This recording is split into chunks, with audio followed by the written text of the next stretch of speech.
Suur aitäh teile, ma sain väga palju enda kohta teada, mida ma üldse ei teadnudki varem. Ja product placement on ka muidugi täitsa olemas, viimane number mul rohkem tõesti ei ole. Aga see on selles mõttes nagu hea, et siin on meil mitte ainult näitleja, vaid siis ka ühiskonna, ütleme siis kodanikuaktivist. Mari-Liis Lill on seekord selline kaanetüdruk. Ja ühesõnaga, meie jaoks on see linnaruumi edendamine, et see on tegelikult ajakirja jaoks nagu nišš, mis on nüüd juba 6 aastat nagu päris hästi vastu võetud ja nišš ja siis ütleme ka väike mission. Missioon on muidugi suur sõna, seda nagu väga pruukida ei tahagi, aga lihtsalt kõlab hästi. Ja vahel on kommunikatsioonis ongi nii, et vaja suuri sõnu teha, sa vaatad kohe inimesel silma ja et kas tal on vaja teha suuri sõnu ja need suured sõnad töötavad või siis rääkida konkreetselt, vahel mõnede inimestega saad väga lihtsas keeles asjad aetud. Meil tõesti see ajakiri on niimoodi, et kõikides rubriikides inimesed siis on ta siis kaanepersoon või midagi muud, et kõik räägivad natuke Tallinnast, suhtest siis linnaga ja mida nad siis, see on tegelikult lihtne, eks ole, kuidas nad tuuniksid Tallinna täiuslikuks, et see on nagu tegelikult lihtne ülesanne, aga inimesi see huvitab, neil on see lihtsam rääkida vahel kui mingist oma eraelulistest asjadest. Ma olen ka Kroonikas töötanud tegevtoimetajana mõned aastad, et see on nagu teistsugune ajakiri. Aga jah, et vahel on isegi niimoodi enne trükki tuleb veel meil või telefonikõne, et ma tahaksin veel seda öelda, et seda, et kuidas tema teeks Tallinnas teistmoodi, et seda on nagu huvitav lugeda. Ma ise olen nagu selle Tallinna linnaruumi juurde jõudnud, see oli alles, see oli isegi päris ammu, see oli sel ajal 70. lõpus, siis kui ma olin keskkoolis, et siis Tallinn hakkas väga muutuma, et varem nagu ei kottinud see linnaruum, keda noori inimesi ikka, et käisime kuskil Leningradis või Moskvas lapsena, siis oli põhiline, et millal tuleb järgmine jäätis, et mida sa sellest linnast vaatad või muu sükke asi. Või siis, kui sa kuskil käisid, siis tuli kauplustes käia, et igas kaupluses oli midagi huvitavat. See oli see aeg, see oli Brežnevi aeg ja aga 70. aastatel hakkas Tallinn kiiresti muutuma seoses olümpiamängudega, ehitati neid kaunilisi ehitisi, et siis hakkas nagu esimest korda nagu huvitama, siis olid just parajasti 17-18 ja siis tõesti tundus, et nagu midagi Tallinnas toimub, et justkui oli nagu välismaal, et igast niisugust asja tehti, kus oli lennujaam ja ägedad sisedisaini lahendused, Mailja Grünberg tegi seal lennujaamas midagi ja kes tegi. Ühesõnaga tulid Soome WC-potid, kohvimasinad, kõik siuke asi, et see oli see, mis nagu hakkas, et tõesti midagi nagu muutus, sest ega nõude all suurt ei muutnud. Et kui ruumist rääkides nüüd, minu jaoks on hästi oluline ajalugu. Ma ise sattusin ajaloo juurde juhuslikult, ma tahtsin ka arhitektiks saada keskkoolis, mitte ainult arhitekt, ma tahtsin sisearhitektu, kõik sisemised asjad teha, maalida ja samal ajal olla ka dirigent ja filmirežissöör, aga see oli väga ohtlik, see oli minna õppima arhitektuuri, see ei pruuginud sisse saada ja tollal oli ikkagi põhiline noormeeste jaoks vältida siis Nõukogude armeed, kui mõelda selle peale 2-3 aastat kuskil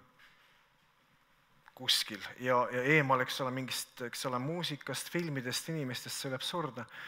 Ja siis tuli teha lihtsalt selline turvaline valik ja tundus kõige huvitavam nendest, kus ma kindlasti sisse saan, oli ajalugu. Aga iga asi hakkab, ega see ajalugu nii väga ei huvitanud, mind huvitab tänane päev ja tulevik eriti, aga iga asi, millega sa tegeled, põhjalikult või süvitsi lähed, see võib hakata huvitama ja tõesti, praegu on hästi, et kui sa kuskil käid, sa näed neid erinevaid kihistusi, ajastuid, ükskõik mis linnas, oskad neid lugeda, sul on huvitav liikuda. Nii Tallinnas, igal pool. Et selles mõttes, ja üldiselt inimesi ka ajalugu huvitab, sest keda ka linnaruumi mõistes, et need nostalgia mõttes, et need vanad pildid, et kuidas siis olid tänavad, eks ole, et neid ehitisi enam ei ole. Tallinnas on linnaruumi kõige kiiremini muutunud see märtsi pommitamine muidugi, et siis tehti ikkagi puhtaks mitmed kvartalid ja et aga jah, just see, et siis olümpiaaegne ehitus, see oli siis ka ikkagi väga dünaamiline, et see nagu tekitas selle huvi. Üks asi, miks, ma ei tea, miks inimesed väga siiski üldiselt ei huvitu linnaruumist, ma arvan, et see on lihtsalt see, et inimeste enda elu käib, eriti eestlastel käib niimoodi, et liiguvad vähe, kodus tööle, töölt koju ja siis kaubanduskeskusse, et see on niisugune nagu kolmnurk ja that's it põhimõtteliselt. Ja siis osa aktiivsed inimesi liiguvad, nad liigutavad ennast kuskil fitnessklubides ja need sõidavad autoga sinna või kui ühistranspordil vahet ei ole. Et niisugust linnaruumis liikumist on nagu vähem, ongi neid flanööre on ka, aga seda harjumust on vähe, võib-olla jah, kliima ka ei soosi, kuigi see on nagu absurdne mingis mõttes. Ja jala liigutakse vähe, jalgrattaga liigutakse vähe, võrreldes ikkagi Põhjamaade või Lääne-Euroopaga, et sellest on nagu kahju, aga see on mõneti nagu harjumus. Ma arvan, et see on niisugune asi, mis võib-olla aja jooksul muutub, noorte puhul on võib-olla see teist, noored liiguvad rohkem küll, aga noori ei huvita see linnaruum nii palju, üldiselt tundub niimoodi, et kui me räägime nende inimestega. Et siis, kui on mingisugused skandaalsed teemad või meedia käsitleb, on ta siis see retketee näiteks, eks ole, siis on nagu huvi natukene suurem, aga siis, kui ta on juba selline tulipunktis, siis käsitletakse seda niisugust militaarterminitesse, ollakse poolt ja vastu ja kuidagi see asi läheb niisuguseks lahinguks kätte. Et niisugust normaalset linnaruumi nagu nautimist on nagu vähem, aga eks see aja jooksul kõik tuleb. Aga ma arvan küll, et ajalugu on üks nagu hea võimalus inimesi linnaruumiga lähendada. Jaak Juske siin teeb tööd ja on need teisigi, kes räägivad sellest nagu ajaloost reaalselt liikudes erinevates siis linnaosades ja on ka venekeelsed, kes teevad ja neid tegijaid on, et see on üks hea võimalus. Aga jah, tähendab, mis nagu on võib-olla siin eestlastel iseloomulik, on ikkagi see meeletu autousk, et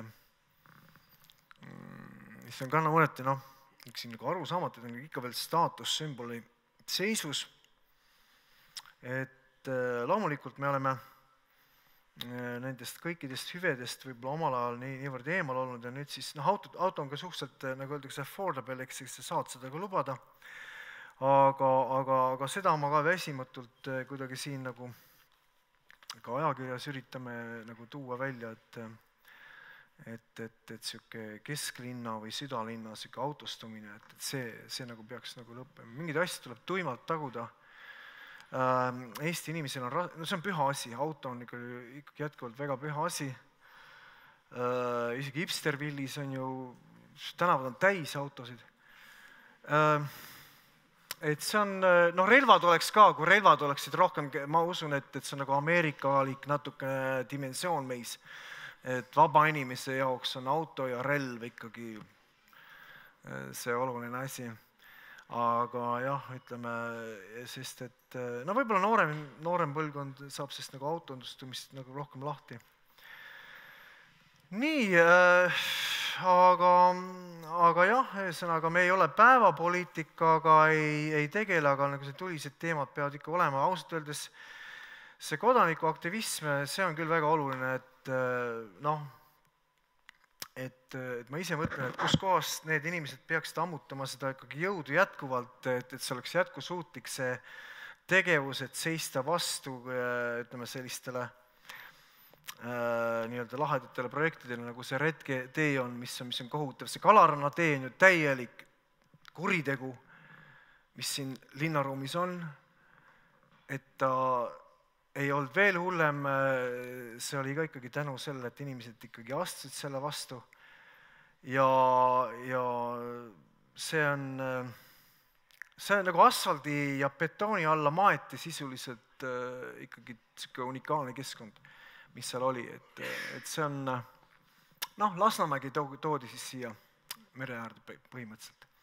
Ma saan aru, et seda saab natukene nagu ka parendada, et seal kuskil Noblessneri juures tehakse juurdepääsud, aga üldiselt on see ikkagi väga kole asi, et asfalt ja betoon on meie jätkuv alfabeet, et see on kõige lihtsam lahendus, kuidas siis linnaruumis tegutseda, möllata, raha tuleb peale ja nii edasi. Aga nüüd tuleb siis muidugi see retke või rekateele kõvasti ette seista. Üldiselt linn tuleks demilitariseerida ja deindustrialiseerida.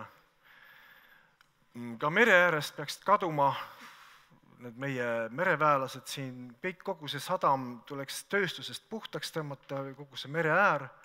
Ma loodan, et tulevikus see läheb. Omal ajal loomulikult, linnaruumi kujundati ainult ülalt poolt, veel ka Eesti Vabariigi ajal. Isake Konstantin Pätski vaatas fassaadid üle, mida me arendame, mida mitte. Nõukogude ajast ma ei räägi, partei ja valitsus. Tähendab, palju inimesi on veel tänasel päeval, kes ootavad, et ikkagi siuke partei ja valitsus tooks õnne nende õuele. No mis seal ikka, mõnede meelest nad ongi olemas, kui mitte valitsuse tasandis, munitsipaliteedi tasemel on niisugused partei ja valitsused ja isakesed, kes on seda õnne nagu toonud. Aga ma usun, et asjad muutuvad, eriti viimaste päevade valguses. Ai jumal, kell on vist jõle palju, ma ei vaadanud seda vahepeal. Et sa mässlejana väga osavalt eirasid neid küsimusi, mis sulle ette saadeti ja ütlesid, et miks sind siia kutsuti. Ma vastupidi mõtlesin, et ma just vastasin nendele küsimustele. Aga Annes ütles väga õigesti, et tuleb anda vastuseid, et need küsimused on nagu nad on. Või need ei ole üldse. Inimesi üldse ei koti, nad ei oska küsimusi esitada. Ma ikka. Parem räägi oma vastusted ära.